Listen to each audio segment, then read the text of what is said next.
Hello dear student, welcome back to our fair channel NCERT Explorer Classes। NCERT की most important series NEET 2023 के point of view से आज हम आपके सामने लेके आए हैं NCERT क्लास 11 के सेकेंड चैप्टर का एक मोस्ट इम्पॉर्टेंट टॉपिक वायरस, वायरवैट, पिरियंस एंड लाइकेन। ठीक है, यहाँ से एक क्वेश्चन मिनिमम एक क्वेश्चन हर साल पूछे जाते हैं नीट के एग्जाम में। ठीक है, 2 क्वेश्चन भी पूछे जा चुके हैं। ठीक है, आइए तो देखते हैं, हम लोग स्टार्ट करते हैं। In the 5 kingdom classification Whittaker साहब ने जो दिया था, ठीक है, there is no mention of lichen, उसमें लाइकेन को मेंशन नहीं किया गया है and some acellular organism को भी मेंशन नहीं किया गया है। 5 किंगडम क्लासिफिकेशन आपको मालूम है, मुंडा, प्रोटिस्टा, फंजाई, प्लांटिया और एनिमेलिया। ठीक है, इसमें ए सेलुलर कुछ कुछ ऑर्गेनिज्म है, जैसे वायरस हो गया, ठीक है, वायरॉइड होगा, ये सब सेल के नहीं बने होते हैं, पिरियंस, ठीक है, नॉन सेलुलर होते हैं, तो सेल थ्योरी के अकॉर्डिंग भी ये ट्रूली लिविंग नहीं कहलाएंगे। ठीक है, these are briefly introduce here, इनकी चर्चा हम लोग यहाँ अलग से इसलिए कर रहे हैं। All of us who have suffered the ill effect of common cold, ठीक है, जिसे फ्लू कहते हैं, flu known as what effect of virus, किसकी वजह से होता है, ये वायरल डिजीज होती है, फीवर होता है, even if we do not associate it with our condition. ठीक है, viruses did not find a place in classification, ये बहुत इंपॉर्टेंट क्वेश्चन है। वायरस को क्यों 5 किंगडम क्लासिफिकेशन में जगह नहीं दिया गया है, since they are not consider truly living. ठीक है, क्योंकि ये ट्रूली लिविंग नहीं है, इसलिए इनको ट्रूली लिविंग नहीं कहते। क्यों? क्योंकि ये ए सेलुलर होते हैं। कैसे होते हैं? नॉन सेलुलर होते हैं। और अकॉर्डिंग टू सेल थ्योरी उसी को लिविंग कह सकते हो आप जिसमें सेल पाई जाए। ठीक है, are living organism are composed of cell. ठीक है, कम से कम एक कंप्लीट सेल रहना जरूरी है, और वायरस वायरॉइड में सेल नहीं होती है, इसलिए ये लोग ट्रूली लिविंग नहीं है, इसलिए 5 किंगडम क्लासिफिकेशन में इनको कोई प्लेस नहीं मिला है। If we understand living as those organism that have a cell structure, कह रहा है ना वही बात, अगर सेल स्ट्रक्चर होगा तभी उसको लिविंग कहेंगे। The viruses are non-cellular, virus non cellular होते हैं, organism that are characterized by having an inert crystalline structure पाया जाता है इसमें outside the living cell। ये लिविंग सेल के बाहर क्या होते हैं? इनर्ट होते हैं, यानी अक्रिय होते हैं। ठीक है, क्रियाशील नहीं होते, होस्ट सेल के बाहर। ठीक है, लेकिन जैसे ही अंदर जाते हैं तो रिप्लिकेशन करने लगते हैं, इसलिए इनको ना ट्रूली लिविंग कह सकते हो ना नॉन लिविंग कहते हैं। आपको पता है वायरस क्या होते हैं? कनेक्टिव लिंक होते हैं between living and non living. अब यहाँ पे देखो 2 वायरस दिए गए हैं, एक आपका प्लांट वायरस है जिसमें जनरली क्या होता है, सिंगल स्टैंडर्ड आरएनए होता है।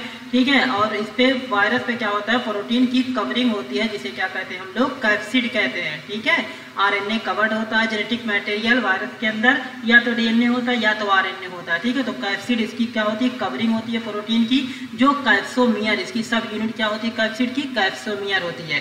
ठीक है, ये आपका आरएनए याद रखना। तो इसके पास डीएनए नहीं होगा, ये टीएमवी वायरस है, first discover virus bye Ivanovsky. ठीक है, और नेक्स्ट है ये आपका बैक्टीरियोफेज वायरस है। ठीक है, ये आपका बैक्टीरियोफेज वायरस है, ये डीएस डीएनए होता है इसमें। ठीक है, डबल स्टैंडर्ड डीएनए है। यहाँ पे 2 डायग्राम आपको वायरस के दिखाए गए हैं, इसमें यहाँ पे शीट है ये, ठीक है, और यहाँ पे कॉलर है, ठीक, और यहाँ पे हेड है आपका। ठीक, ये बैक्टीरियोफेज वायरस है जो बैक्टीरिया को क्या करता है? खा जाता है। और ये नेक्स्ट स्लाइड पे हम लोग चलते हैं। Once they are infect, virus की बात करते हैं। Once they are infected cell they take over the machinery of the host cell. ठीक है, जब वायरस किसी सेल को क्या करते हैं? इन्फेक्ट करते हैं, तो उसकी मशीनरी को ओवरटेक कर लेते हैं। ठीक है, हाईजेक कर लेते हैं कह सकते हो। Then cell killing the host, और फिर धीरे धीरे अपने हिसाब से उसमें काम करवाने लगते हैं और उस होस्ट को किल कर देते हैं। Would you call viruses living और नॉन लिविंग? वायरस को आप क्या कह सकते हो? ना ट्रूली लिविंग कह सकते हो, ना नॉन लिविंग कह सकते हो। ठीक है, वायरस मीन्स वेनम होता है या पॉइजनस फ्लूइड होता है, ये पैरा बहुत इंपॉर्टेंट होने वाला है। वायरस मीन्स वेनम होता है या पॉइजनस फ्लूइड होता है। ठीक है, इवानोस्की थे, डीजे इवानोस्की, 1892 में इन्होंने क्या किया? रिकॉग्नाइज किया certain microbes as causal organism of the mosaic disease of tobacco, है ना। तंबाकू की पत्ती में सबसे पहले इन्होंने देखा था, टीएमबी इसलिए नाम दिया था उसको। ठीक है, these were found to be smaller than bacteria, और इन्होंने ही इवानोस्की ने ही ये बात बताई थी, यहाँ पे करेक्शन हुआ एनसीईआरटी में। ठीक है, इवानोस्की ने ही बताया था कि ये वायरस जो होते हैं बैक्टीरिया से छोटे होते हैं। ठीक है, स्मॉलर होते हैं। ये क्वेश्चन पूछा गया, सर्वनिजन का क्वेश्चन है ये। बिकॉज, क्यों बताओ कैसे छोटे थे वायरस बैक्टीरिया से? Because they passed through bacterial proof filter, है ना। जो बैक्टीरिया का प्रूफ फिल्टर होता है उसको जब वायरस को छाना गया तो वायरस पास कर गया, यानी उससे स्मॉलर होते हैं। ठीक, उसके बाद एक साइंटिस्ट है M.W. विजेरिनेक, ठीक है, 1898 में 1892 में वायरस की डिस्कवरी की उन्होंने, इवानोस्की ने। 6 साल के बाद कौन है? M.W. Beijerinck demonstrated that the extract of the infected plant of tobacco could cause infection in healthy plant and name the new pathogen virus. इन्होंने नाम क्या दिया? वायरस नाम दिया, ठीक है। किसने? M.W. विजेरिनेक ने। इन्होंने क्या किया? तंबाकू की जो पत्ती थी, ठीक है, जो इन्फेक्टेड थी TMV से, उसको लिया, उसकी क्या किया? पीस लिया, उसकी चटनी बना दी और फ्रेश लीफ पे इन्होंने उसको लगा दिया और वो भी इन्फेक्टेड हो गई। तो M.W. विजेरिनेक ने अपनी भाषा में वायरस को क्या कहा था?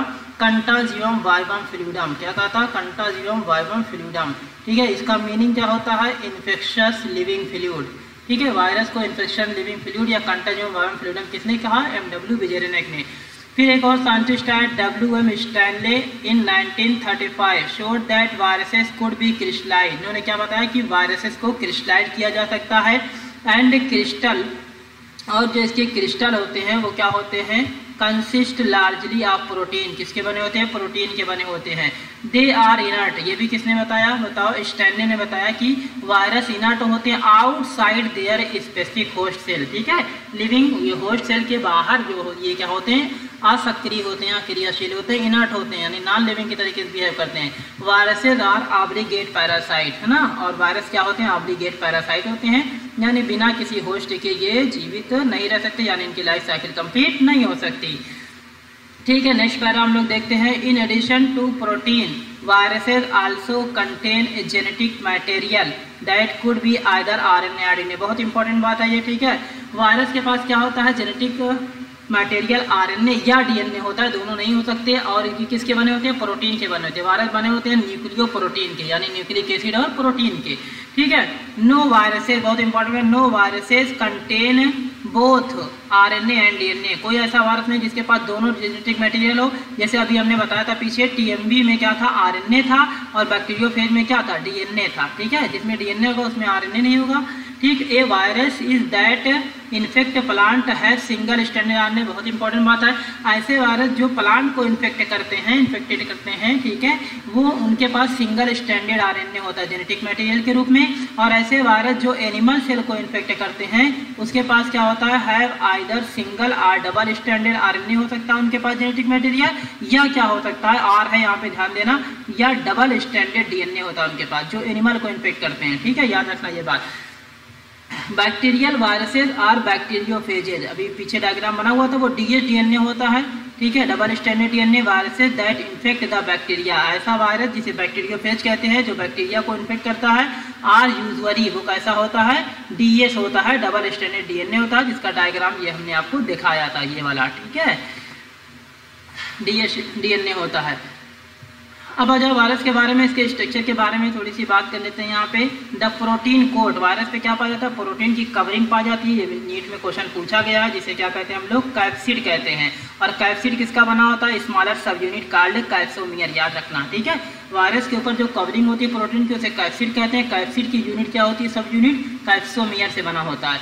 प्रोटेक्ट द न्यूक्लिक एसिड, जो क्या करते हैं वायरस में? न्यूक्लिक एसिड यानी RNA या DNA को क्या किए रहते हैं? कवर किए रहते हैं, प्रोटेक्ट किए रहते हैं।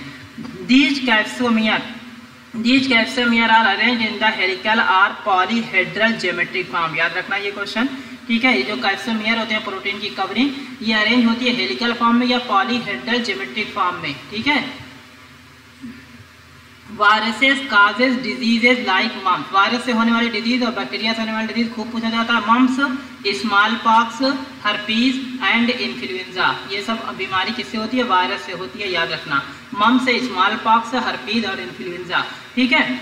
जो हर्पीज होती है बीमारी, ये क्या होती है? सेक्सुअली ट्रांसमिटेड इन्फेक्शन डिजीज है, वो पूछा गया हर्पीज, ठीक है। और एड्स, आप सबको मालूम है, AIDS in human is also caused by a virus, है ना। HIV वायरस के द्वारा होता है, पता है आपको, रेट्रोवायरस होता है। In plant the symptom, plant में अगर कोई प्लांट वायरस से इन्फेक्टेड है तो क्या सारे सिम्टम देखने को मिल सकते हैं? लास्ट लाइन से क्वेश्चन पूछा गया है। लीफ रोलिंग, उसकी लीफ क्या हो सकती है बताओ? जो वायरस से इन्फेक्टेड होगा लीफ मुड़ सकती है। एंड कर्लिंग, कर्ल हो सकती है। एलोइंग, पीली पड़ सकती है लीफ। एंड बहुत इंपॉर्टेंट फीचर है ये वायरस इन्फेक्टेड प्लांट का कि वेन क्लियरिंग, उसमें जो पत्तियों में वेन्स होती है, ठीक है, शिराएं जो होती हैं वो क्लियर हो जाएगी, साफ हो जाएगी, यानी नहीं पाई जाएगी। डार्फनिंग, ठीक है, बौनापन, एंड स्टंटेड ग्रोथ, और ग्रोथ रुक जाना, ये सब प्लांट में वायरस के इन्फेक्टेड का सिम्टम है। ठीक है, ये याद रखना। ये हो गई पूरी बात वायरस की। अब आइए बात करते हैं वायरवाइड की। वायरस किसके बने होते हैं? न्यूक्लियोप्रोटीन की, यानी न्यूक्लिक एसिड और क्या होता है उसमें? प्रोटीन होता है। लेकिन वायरवाइड जो होते हैं ये केवल किसके बने होते हैं? न्यूक्लिक एसिड इसमें केवल होता है, इसमें प्रोटीन नहीं होती जो वायरस में होती है कैप्सिड वाली। इन 1971 टियोडाइनर, ठीक है, DOD याद रखना, ये क्या होता है? Virus discovered by Theodor Diener 1971 discovered a new infectious agent. ठीक है, ये भी इन्फेक्शन करने वाला एजेंट है। वाह स्मॉलर देन वायरस, ये बहुत इंपॉर्टेंट है। वायरस क्या होते हैं? स्मॉलर, वायरवाइड क्या होते हैं? Smaller than virus. क्यों? एंड काज पोटैटो, और वायरवाइड के द्वारा कौन सी बीमारी होती है? Potato spindle tuber disease. Potato spindle tuber disease caused by, पूछा गया ये viroid. It was found to be a free RNA, इनके पास क्या होता है? वायरवाइड के पास केवल एक फ्री RNA होता है। इट लैक्ड द, वायरवाइड के पास क्या होता है? लैक माने कमी होती है प्रोटीन कोड यानी कैप्सिड की, जो कि वायरस में पाई गई थी ना, कैप्सिड पाई जाती है वायरस में प्रोटीन कोड, और वायरवाइड में नहीं होती, इसीलिए इन्हें क्या कहा जाता है बताओ? Hence the name viroid. इसीलिए इनको क्या कहा जाता है? क्योंकि इनके पास प्रोटीन की कवरिंग नहीं है, इसलिए इनको वायरवाइड कहते हैं। और इसीलिए ये वायरस से छोटे भी होते हैं। ठीक है, क्योंकि उसमें प्रोटीन भी पाई जाती है, इसमें प्रोटीन नहीं पाई जाती। द RNA ऑफ द वायरवाइड वाद, और इसके पास जो RNA होगा वायरवाइड का, वो अगर किसी वायरस से मिलाओगे तो लो मॉलिक्यूलर वेट का होगा, इस वजह से भी ये छोटा ही होगा। ठीक है, वायरवाइड, ये वायरवाइड के बारे में याद रखना। पोटैटो स्पिंडल ट्यूबर डिजीज एक फ्री RNA होता है, प्रोटीन कोड नहीं पाई जाती है, और इसका RNA वायरस के RNA के मॉलिक्यूलर वेट से कम होता है। ठीक है, पिरियान की बात कर लेते हैं। नेक्स्ट है आपका कौन सा है? Prion. In modern medicine certain infectious neurological disease, याद रखना है question, neurological brain related were found to be transmitted by an agent consisting of abnormally folded protein. ये किसका बना होता है? Prion. P for prion, P for protein, abnormally folded protein का बना होता है, इसमें न्यूक्लिक एसिड नहीं होती। वायरवाइड क्या होता है? वायरवाइड में न्यूक्लिक एसिड होता है RNA, और जो है उसमें प्रोटीन नहीं होती। और वायरस में क्या होता है? प्रोटीन और न्यूक्लिक एसिड दोनों होते हैं। पिरियान क्या होता है? फोल्डेड, केवल प्रोटीन पाई जाती है। ठीक है, P for prion, P for protein. The agent was similar in size to viruses. ठीक है, ये क्या होते हैं? लगभग वायरस के सिमिलर होते हैं साइज में। दीज एजेंट वेयर कॉल्ड पिरियान, और इनको क्या कहते हैं हम लोग? पिरियान कहते हैं। ठीक है, P for prion, P for protein. The most notable disease caused by prion, prion से होने वाली मोस्ट नोटेबल डिजीज कौन सी है आपकी? बोविन स्पॉन्जीफॉर्म इंसेफेलोपैथी। कौन सी है? बोविन स्पॉन्जीफॉर्म इंसेफेलोपैथी पिरियान से होने वाली बीमारी है, याद रखना। इसको शॉर्ट में क्या कहते हैं? इन शॉर्ट BSE कहते हैं, BSE, बोविन स्पॉन्जीफॉर्म इंसेफेलोपैथी। ठीक है, कॉमनली कॉल्ड, इसको कॉमनली किस रूप में जाना जाता है इस डिजीज को? Made cow disease in cattle, ये कैटल में होती है, चरने वाले जानवर में। ठीक है, बफेलो, काउ, ये सब में होती है। मेड काउ डिजीज आपसे पूछा जाए किसके द्वारा होती है? पिरियान। BSE डिजीज किसके द्वारा होती है? पिरियान के द्वारा। ठीक है, एंड इट एनालॉगस। ठीक है, ये जो BSE डिजीज है आपकी, मैड काउ डिजीज, एनालॉगस होती है। ये वेरिएंट किसके? क्रोमियम जैकॉब डिजीज एक होती है, CJD, जो कि ह्यूमन बीइंग में होती है, यानी दोनों का लक्षण क्या होता है? सेम होता है, एनालॉगस होती है। ठीक है, पिरियान से होने वाली डिजीज कौन सी है? मैड काउ डिजीज, जिसे BSE कहते हैं। ठीक है, नेक्स्ट हम लोग देख लेते हैं बेटा, पिरियान हो गया आपका। नेक्स्ट है आपका लाइकेन। ठीक है, लाइकेंस के बारे में क्वेश्चन खूब पूछा गया, आपको मालूम है। Lichens are symbiotic association that is mutually useful, यानी ऐसा रिलेशनशिप जिसमें दो ऑर्गेनिज्म रहते हों मिलके, और दोनों एक दूसरे के लिए क्या हो? बताओ, बेनिफिशियल हो ना। किसके बीच होता है? एल्गी के बीच, और किसके बीच? फंजाई के बीच सिम्बियोटिक एसोसिएशन होता है, म्यूचुअल रिलेशनशिप होता है लाइकेंस में। ठीक है, द एल्गल, इसमें दो लोग होते हैं, एक एल्गी होता है और एक फंजाई। एल्गल कंपोनेंट को हम लोग क्या कहते हैं? फाइकोबियान। एल्गल कंपोनेंट को फाइकोबियान कहते हैं, जो कि प्लांट होते हैं, और फंगल कंपोनेंट क्या होते हैं? माइकोबियांट होते हैं। ये खूब पूछा गया है नीट में। ठीक है, फाइकोबियांट और माइकोबियान क्या होते हैं? फाइकोबियान, फाइकोलॉजी, एल्गी की स्टडी को फाइकोलॉजी कहते हैं तो फाइकोबियान, और फंजाई की स्टडी को माइकोलॉजी कहते हैं तो फंजाई वाला कंपोनेंट क्या कहलाता है? माइकोबियान। विच आर ऑटोट्रॉफिक, एल्गी क्या होते हैं? प्लांट हैं तो ऑटोट्रॉफिक हो जाएंगे, यानी फाइकोबियान क्या होते हैं? ऑटोट्रॉफिक होते हैं, और माइकोबियान क्या होते हैं? बताओ, हेट्रोट्रॉफिक होते हैं। ठीक है, यानी फंजाई क्या होते हैं? हेट्रोट्रॉफिक, अपना भोजन खुद नहीं बनाएंगे, रेस्पेक्टिवली लिखा हुआ यहाँ पे। ठीक, एल्गी प्रिपेयर्ड फूड, तो एल्गी प्लांट है तो फूड बनाएंगे, ऑटोट्रॉफिक होते हैं। फॉर फंजाई, किसके लिए? फंजाई को देते हैं। एंड फंजाई क्या करते हैं? दोनों एक दूसरे के लिए हेल्पफुल होते हैं ना। तो फंजाई क्या करता है? प्रोवाइड शेल्टर, वो रहने के लिए जगह देता है एल्गी को।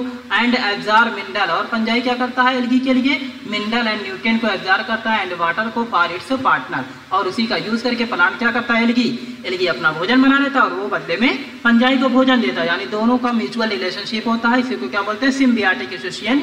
ये लाइकेन में दोनों मिलके रहते हैं। So close is their association, इन दोनों का एसोसिएशन एल्गी और फंजाई का, that if one saw a lichen, जब आप लाइकेन को देखोगे in nature one would never imagine, ठीक है, आप इमेजिन नहीं कर सकते अगर लाइकेन को देखोगे नेचर में कि that they have two different organism, कि ये दो अलग अलग जीव हैं इसमें, है ना, दो ऑर्गेनिज्म है। लाइकेन को कहीं पे देखोगे आप तो आप ये डिफरेंशिएट नहीं कर पाओगे कि इसमें दो अलग अलग ऑर्गेनिज्म है, माइकोबियन और फाइकोबियन, यानी फंजाई और एल्गी दो लोग मिलके रहते हैं, ठीक है। यानी ये इस तरीके से रहते हैं, इतने एक जिस्म दो जान कह सकते हो, है ना, एक जिस्म दो जान। Lichens are very good pollution, ये भी क्वेश्चन पूछा गया नीट में। Lichens are very good pollution indicator, ये क्या होते हैं? पोल्यूशन के बहुत अच्छे इंडिकेटर होते हैं। यानी जहाँ पे पोल्यूशन पाया जाएगा ये वहाँ पे ग्रो नहीं करते, they do not grow in polluted area, ठीक है। लाइकेन पोल्यूटेड एरिया में ग्रो नहीं करते हैं, ठीक। तो ये हो गया आपका लाइकेन, फाइकोबियन, माइकोबियन। पिरियान हो गया, पिरियान से बीएससी डिजीज होती है, जिसे मैड काउ डिजीज कहते हैं, जो कि सीजेडी डिजीज इन ह्यूमन के क्या होती है? समतुल्य होती है, एनालॉगस होती है, ठीक है। ये पिरियान प्रोटीन के बने होते हैं। वायरवाट की बात कर लें, वायरवाट किसके बने होते हैं? ए फ्री आरएनए इनके पास होता है, ठीक है। इसमें प्रोटीन कोड कैप्सिड नहीं होता जो वायरस में पाया जाता है, और ये पोटैटो स्पिंडल ट्यूबर डिजीज करते हैं, ठीक। वायरस की बात कर लें तो वायरस क्या होते हैं? न्यूक्लियो प्रोटीन के बने होते हैं, यानी न्यूक्लिक एसिड और प्रोटीन होता है, ठीक है। प्रोटीन को कैप्सिड कहते हैं, कैप्सिड की सब यूनिट क्या होती है? कैप्सोमियर होती है। वायरस की अगर हम बात करें तो जो वायरस प्लांट को इन्फेक्टेड करते हैं वो सिंगल स्ट्रैंडेड में आरएनए जेनेटिक मटेरियल होता है, ठीक है। और जो एनिमल को इन्फेक्टेड करते हैं वायरस, उनमें सिंगल स्ट्रैंडेड या डबल स्ट्रैंडेड आरएनए होता है, या डबल स्ट्रैंडेड डीएनए पाया जाता है जेनेटिक मटेरियल के रूप में। कोई भी वायरस ऐसा नहीं जिसके पास डीएनए आरएनए दोनों जेनेटिक मटेरियल हो, केवल एक ही जेनेटिक मटेरियल वायरस के अंदर पाया जा सकता है, या तो डीएनए या तो आरएनए, जैसा कि आपको बताया गया था, ठीक है। यहाँ पे देखो टीएमवी जो पहला डिस्कवर वायरस है, इवानोस्की ने 1892 में डिस्कवर किया था, ठीक है। इसमें आरएनए पाया गया जेनेटिक मटेरियल, तो इसके पास डीएनए नहीं होगा, ठीक है। और इसकी प्रोटीन की कवरिंग है कौन सी है? कैप्सिड है, ठीक। और ये वाला आपका है बैक्टीरियोफेज वायरस आपको दिखाया गया है, इसमें क्या होता है? ये डबल स्ट्रैंडेड डीएनए है इसमें जेनेटिक मटेरियल, तो इसमें आरएनए नहीं पाया जाएगा, ठीक। ये बैक्टीरिया को इन्फेक्टेड करता है, याद रखना ये क्वेश्चन, ठीक। तो ये इतना सा था इतनी छोटी सी वीडियो में, और पूरी गारंटी है, ठीक है, कि एक क्वेश्चन यहाँ से जरूर नीट में आएंगे, अवश्य आएंगे, ठीक है। तब तक मिलते हैं, आप पढ़ते रहिए, रिवाइज करते रहिए, और वीडियो अच्छी लगी हो तो लाइक कीजिए, हमारे चैनल को सब्सक्राइब कीजिए और अपने दोस्तों के साथ शेयर कर दीजिए, ताकि आपको दूसरी वीडियो का नोटिफिकेशन मिलता रहे। Thank you, all the best.